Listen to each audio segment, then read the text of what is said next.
Welcome. I'm Sally Treanor, and this is the watercolor series. And every year we do fall leaves because the colors are so gorgeous, and it's kind of a farewell to summer and the prelude to winter. And it's an exercise that I especially like because I really like examining the anatomy of leaves and plants when I'm doing them. And this is a return to that kind of basic observation as a painter. So let's begin.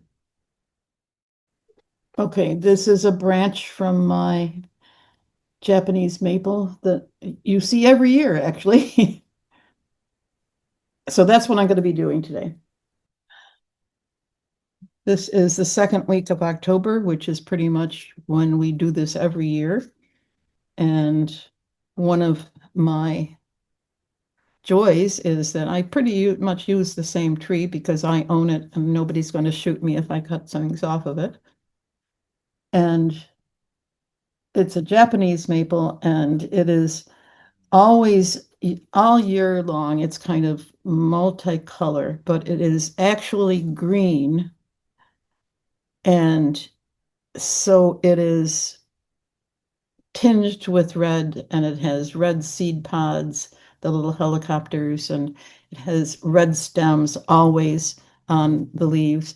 But the leaves are primarily green until this time of year when they start to develop some, they start to lose all their chlorophyll and they start to be red and they start to be yellow and a little bit of green left. So there's lots of variety. This year, interestingly, because of the drought, I believe, they are not as colorful as usual, and they've started to get tired and look as if they're about to just quit. But when I paint these, I think of them as a mass rather than individual leaves when I start. And I deliberately took pictures of them on the tree so that I recorded, and I will post these later, the attitude of growth of how these trees lift or look when you're actually looking at them in life in their real situation. So, all right, first thing we want to do. Okay, the palette, the triad, permanent rose. So I'm wetting that pretty well. So it's going to rehydrate a bit. Cobalt blue. And I'm making puddles of these, so I've got them available. The +1 for cobalt blue, same hue, different properties. French ultramarine. So I'm wetting cobalt, I'm wetting French ultramarine. We want to go with this with New Gamboge. All right, we're not gonna, I'm thinking about this as a mass that has started out green, so we're gonna use everything here as a green. But it's a tired green because it's fall. So now cobalt with New Gamboge is a different green than I would get using a nice clear green or blue green. I mean yellow. I'm going to use a little bit of this, a little bit of the red, not much. I still want this to be green. And I'm going to make a big puddle because my mass is going to be green. And I'm using a relatively big brush. This is a King Art 9020 16. So big, big, fairly big brush, but beautiful point. All right, I'm going to work on a quarter sheet. That's 15 by 11. And now I have this nice branch that's going to kind of spread across the paper, and I'm going to look at the silhouette of my mass. And I'm not going to pay attention to individual leaves per se, but I'm going to draw them as individual leaves, but they'll cross each other and I'm paying attention to the silhouette of my mass but not to what is clearly not just a mass, but made up of individual things. I'm nice and loose with wet. Okay, I'm leaving white spaces because I can see through that mass. And I'm not trying to be any perfect drawer of leaves, but sometimes I'll have a leaf sticking out by itself. And I do want to have some fair accuracy about a leaf shape there. And I'm paying attention to this being a maple. And that has a definite shape to those leaves. They're pointy and they stick out and they do things that are leafy. Don't worry about places where they meet and merge. And I'm using lots of paint and it's nice and wet. Even this new part, I mean, this old part back here, that's drying out too much. And I am not probably finished with my mass. So now what do I do? Now I come in with, I think I'll use a rigger for this because I want control over it. Now I'm going to take my red, that's the permanent rose, and let's take a little bit of blue to darken it and a little bit of green to darken it and change the intensity of it. Okay, now this is the place where I'm going to insert stems. And I want you to make sure that you blot your brush. What we just did, unlike standard procedure, we weren't blotting our brush. We wanted this to stay nice and juicy. Okay, I am going to take my brush and introduce my red stem to my wet leaf.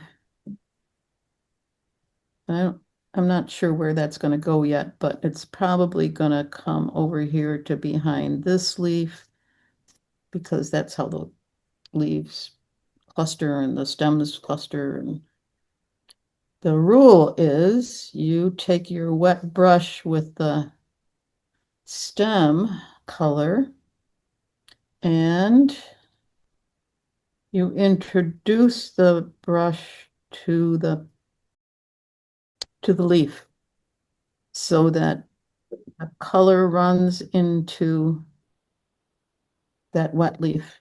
And it's important that this happens while things are wet. So I like to put this, kind of around so it suggests where they're coming from and how some of the leaves, the clusters are joined.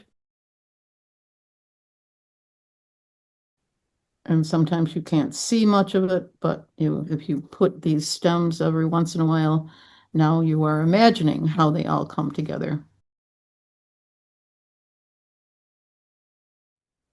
Next thing you do is you take this puddle and you mix it all together.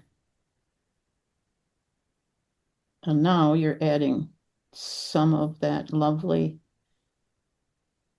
French ultramarine, and you want some of everything in this puddle because now you're going to black.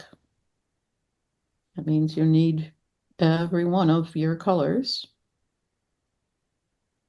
And so your basic branch is kind of a gray. And where does that come into the paper? I think over here. I haven't blotted this brush. I want the brush to be kind of juicy.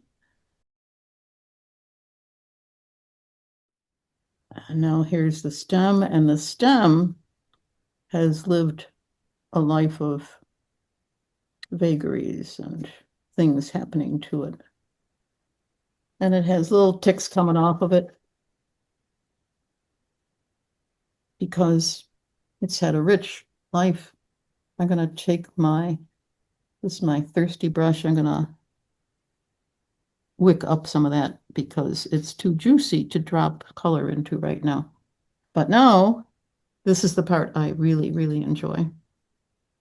I'm going to take a bunch of little brushes and I'm going to have some, this is French ultramarine. I'm going to drop that in at various places and just let it move through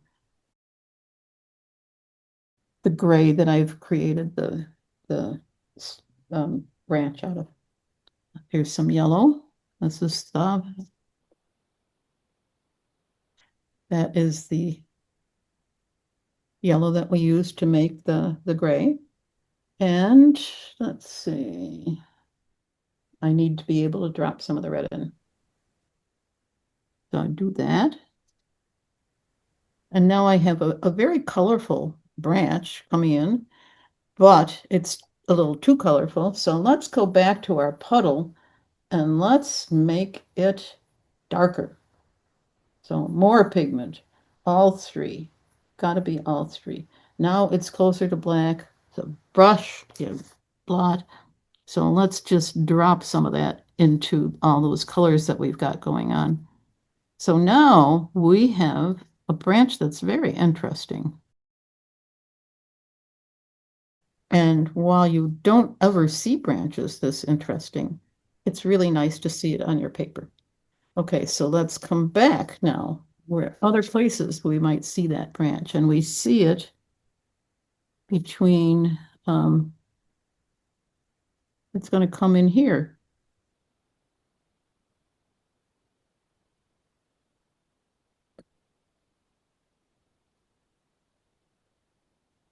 So it's coming in behind these leaves. And it doesn't matter if it touches a leaf and colors it.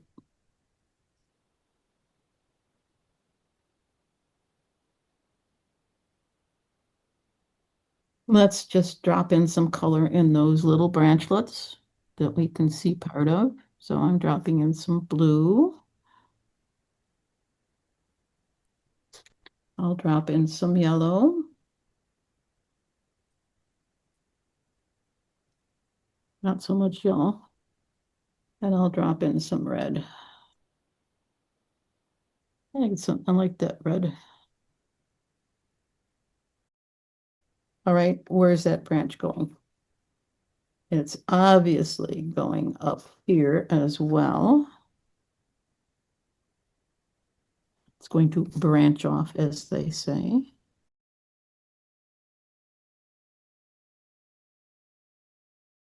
As it goes away from the main trunk, it's getting a bit narrower. So account for that.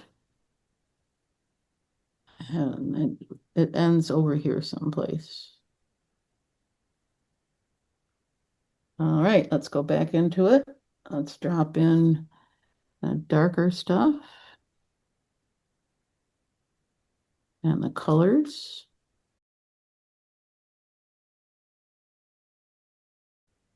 And red. Now, I want that branch to be a little darker than it is, so let's just make this a little more saturated. So when I drop this in, this dark,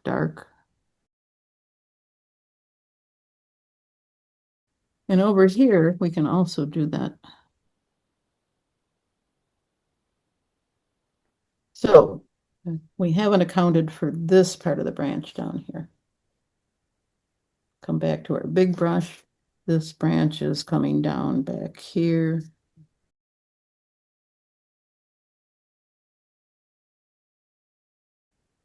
Oh, I forgot to do the little ticks, the edges of the branch. Those are very important and they look very cool when you're all done.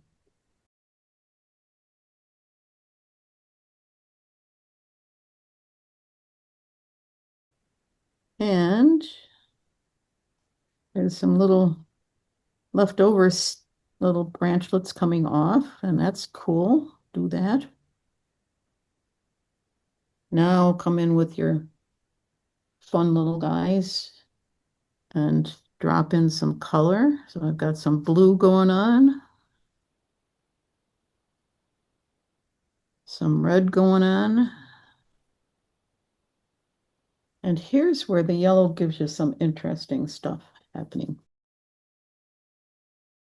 I find when I drop in the color into the branch, if I do it along the edge, it helps me make those little ticks, which shows where things have fallen off of it. But it also kind of glows into the branch instead of invading it. Up here, I would like to have this cleaned up a bit. So I'm going to look at this silhouette of all these leaves, which I now are a mass. There's white area, so I know that they're separate, actually, entities. But I don't know which ones are in front and which ones are behind. But I'm going to make that happen. I'm going to go back to a light green puddle. So back to my new gamboge, which is now quite dirty because my brush wasn't rinsed properly, and my cobalt. And as you can see, this is a it's not a spring green. This is a fall green. It's kind of low intensity. All right, now I'm going to look at a leaf and I'm going to say which leaf is in front of which leaf. Let's look at this leaf and this leaf. This leaf is behind this leaf. Yes. All right, I'm going to use my finger as a pivot.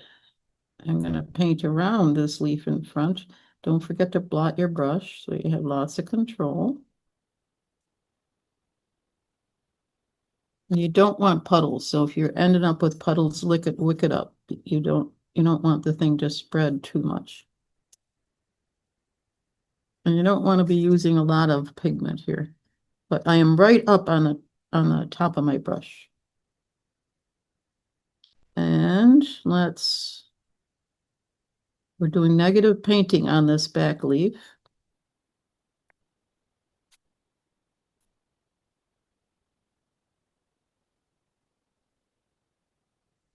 And I'm bringing some of this color up onto the leaf. And this leaf is also in front of this leaf back here. All right, now is the time for me to score. This particular maple, and it's not all maples, the veins all emanate from the stem. So they fan out and go into the lobes. And then there's little veinlets that come off.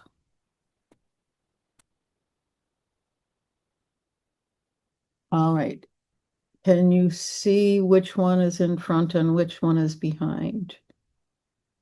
Yes, this is a stylus. It has a little ball at the end, so it's not sharp, and it allows me to score the paper without tearing it. And every time I score the paper in wet paint, that paint will soak into it and give me a dark line, but it's a nice delicate line. So, all right, I've got wet parts of this leaf back here. And so I'm gonna drop some yellow in.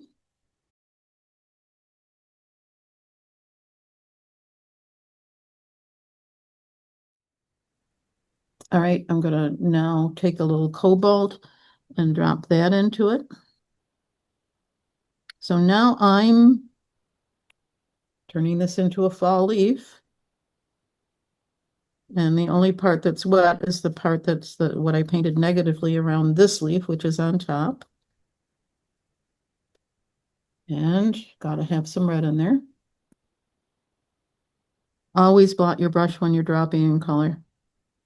You don't want a huge bolus of color to sweep in.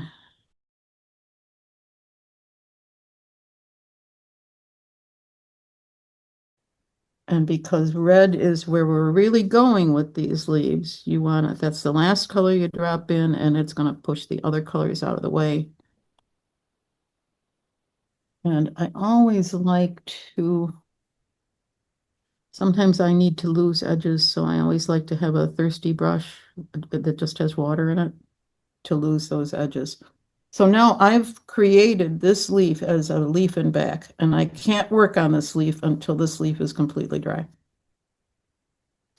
So you have to keep track. This leaf is in front of this leaf, so I can't work on this leaf until this leaf is dry. Let's go someplace else where we're going to decide that same thing. I think this leaf is in front of this leaf. So we don't have to do this whole leaf. We can just work this part of it, but let's do that. So go back to your green because that's the basic color of that leaf. And let's paint around this leaf.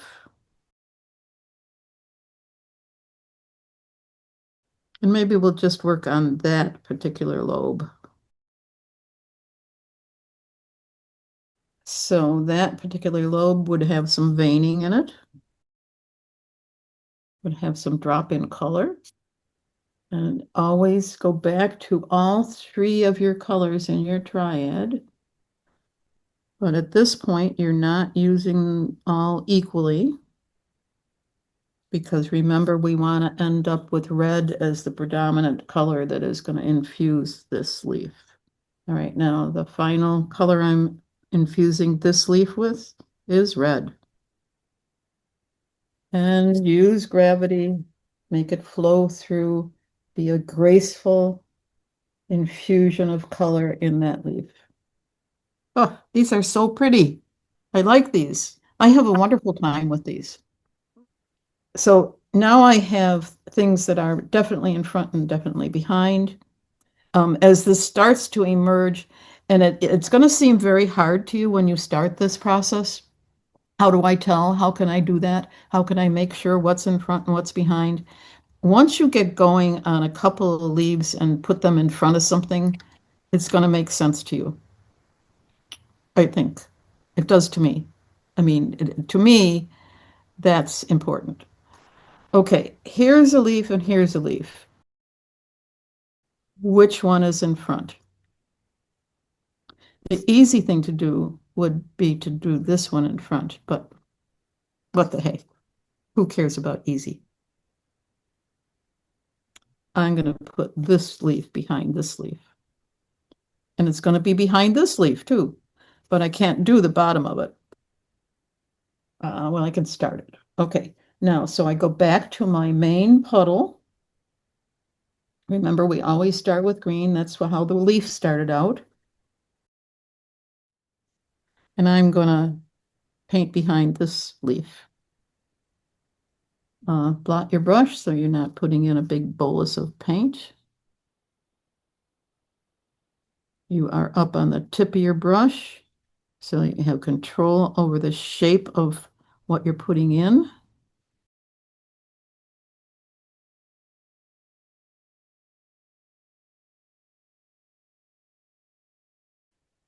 And now I'm getting down into the danger area. So I'm just going to bring it up to here. And I've got lots of paint going on here, so I don't want that big puddle. So I'm going to come in with my thirsty brush, which has only water in it. And I'm going to wick up that extra paint. Now I'm going to come in with my stylus, and the beginning of these veins starts back here behind this lobe of this leaf. So I'm starting behind that and then coming back out over here and bringing it to the end, bringing it out here, bringing it out here, bringing it out here, bringing it out. Yeah, that's all. That's all where everything is. And then you can do your little extra veins. And now you come to your drop-in color. Again, you have to control the water. I'm going to start with yellow, dropping in the yellow and letting it flood into the green. And always be careful of your lowest point in gravity and wick out any extra paint you have. See, you just have to remember everything all the time. It's easy. Okay, I've dropped in yellow to make a little glow. I will drop in some blue because it's fun. But again, it's going to impact the red when I drop in the red. And when I say drop in, you're not painting it on. If you paint it on, you're not going to get the same effects. If you drop it in different places, don't make it polka dotty. Let the paint flow through the wetness, and in this case, the colored wetness. Now I'll come in that last bit with the red because it's a red leaf. And now you're adding that red. Again, you're dropping it in and letting it move through the wet paint. Let it merge, let it mingle. Sometimes I start in a dry point and bring it back and let it merge. And I feel as if I need a little more blue in there.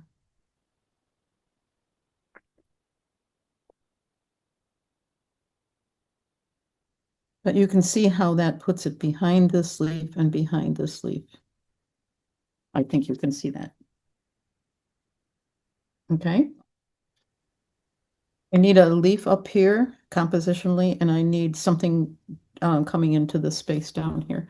And I need to mop up that, that little dollop there. Okay.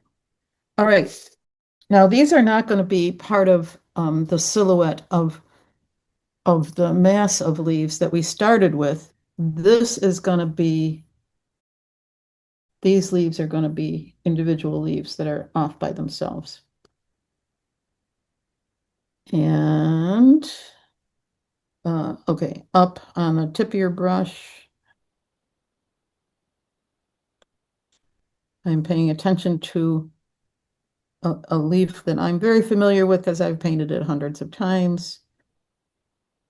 But this is a leaf that's free floating in the wind, and so it's not just presenting a flat surface to me.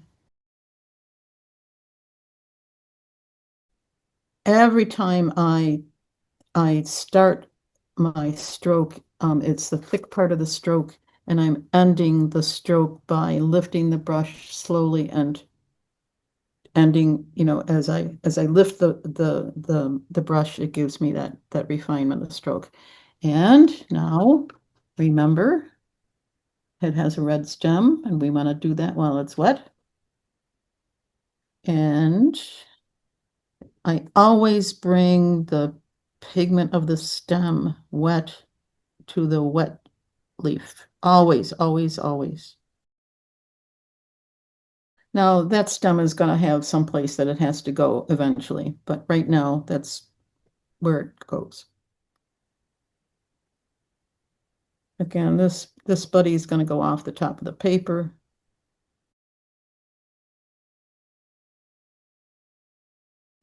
And remember when, you're seeing these leaves not head on, if they were flat and pressed between the pages of a book or whatever.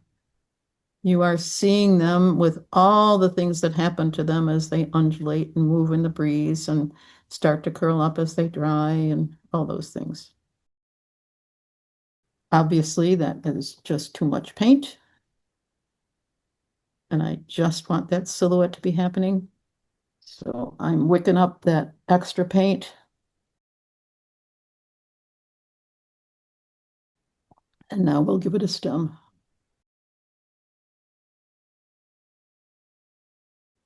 So you touch that stem to the leaf. You might even want to lift the paper a little bit so that the red runs into the leaf. Even if you were doing summertime leaves, you would do that just to get that reflected light. So again, I've created some problems for myself with that. I might even need another leaf here. As you get used to using your brush like this, you'll just get gorgeous shapes as you end strokes and let them squiggle and do things that are okay. I'm gonna overlap that leaf so I can play the game of what's in front and what's behind. Again, I've got that puddle, wick it up. And I do not need to score in those shapes at this point for the veins. There we go. Now we've done something nice there because these leaves usually are in clusters of more than one, two, three.